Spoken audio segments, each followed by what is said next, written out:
El día de hoy me tocó impartir el curso de comunicación escrita técnicas.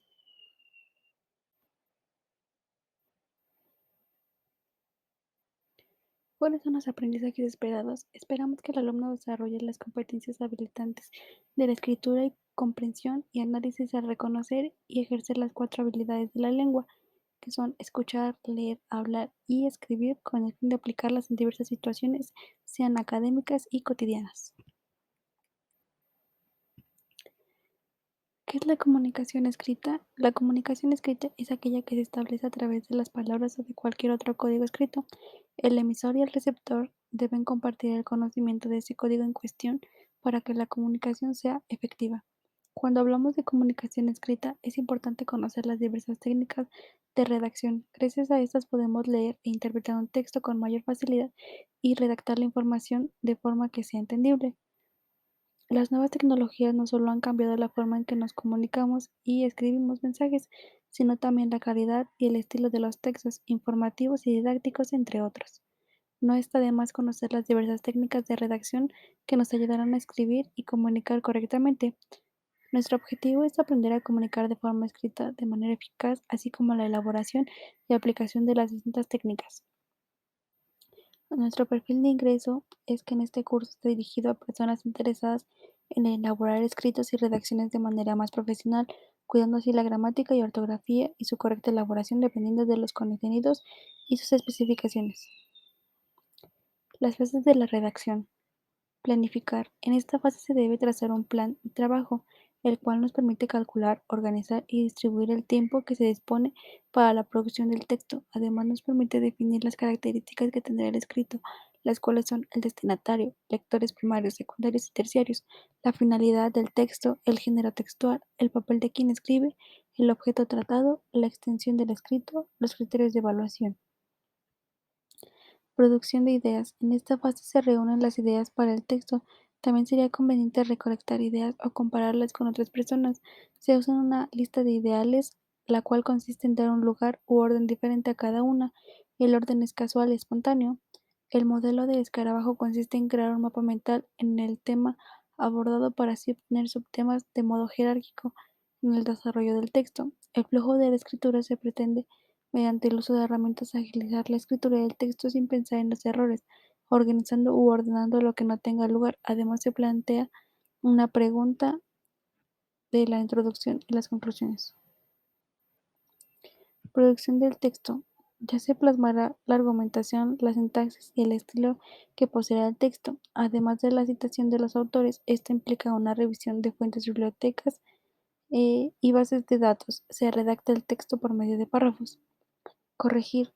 Se revisa la redacción para identificar errores y lugares oscuros en el texto.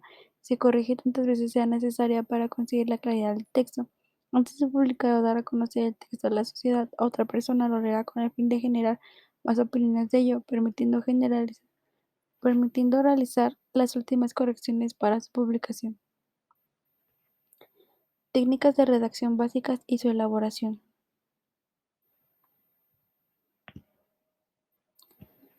Descripción. Es explicar de forma detallada y ordenada cómo son las personas, los lugares o los objetos. La descripción sirve sobre todo para ambientar la acción y crear una atmósfera que haga más creíbles los hechos que se narran. Muchas veces las descripciones contribuyen a obtener acción y preparar el escenario de los hechos que siguen. ¿Cómo se hace una descripción? Hay que observar con mucha atención y seleccionar los detalles más importantes. Después de seleccionar los detalles, hay que organizar los datos siguiendo un orden, de lo general a lo particular o al contrario, de los primeros planos al fondo o al contrario, de dentro a afuera o al contrario, de izquierda a derecha o al revés. Narración. Comience su ensayo con una idea personal o cita que explique de lo que habla. Use una pequeña historia o idea para comenzar su narración. Escriba su relato en el orden que la historia sucedió. Una narración clara debe ser una historia contada en el orden en que realmente haya ocurrido. Esto significa que se debe tener un principio, un nudo y un desenlace. Trate de mantener un flujo principal de la historia de modo que su escritura sea clara. Una escritura concisa ayudará a su historia en el punto principal. Puede aparecer fácilmente. Termina ese relato con una referencia al comienzo. Si usted comenzó con una cita o una idea principal, vuelva a eso. Si usted empieza con un fragmento de una historia, vuelve a él y termínelo. Exposición.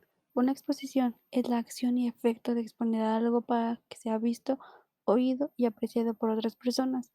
Puede hacer referencia a las exhibiciones públicas de cosas u objetos de interés artístico, científico, cultural, arqueológico, histórico, tecnológico, educativo o divulgativo.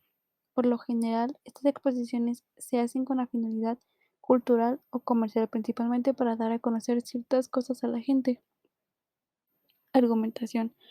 Una argumentación es un texto que tiene como fin o bien persuadir al destinatario del punto de vista que se tiene sobre un asunto o bien convencerlo de la falsedad o veracidad de una teoría, para lo cual debe aportar determinadas razones. Aparte de esta intención comunicativa, el texto argumentativo se caracteriza por una organización del contenido que lo define como tal. Se presentan unas opiniones que deben ser defendidas o rechazadas con argumentos y que derivan de forma lógica en una determinada conclusión o tesis. Diálogo. El diálogo es un intercambio de información entre dos o más personas. Puede ser oral o escrito. También es un tipo de obra literaria en prosa o en verso, en la que se representa una conversación entre dos o más personajes. Resumen. Un resumen es una exposición abreviada, concisa y fiel sobre los puntos más importantes de un texto o documento. Como tal, puede realizarse de manera oral o escrita y debe ser objetivo, claro y coherente. El resumen como tal es el resultado de un análisis completo y profundo del texto. Para ello se procede a leer y comprender el texto, subrayar y resaltar y anotar las ideas principales, para a continuación realizar un esquema que nos permite identificar. Bueno, por mi parte sería todo de la sesión 1.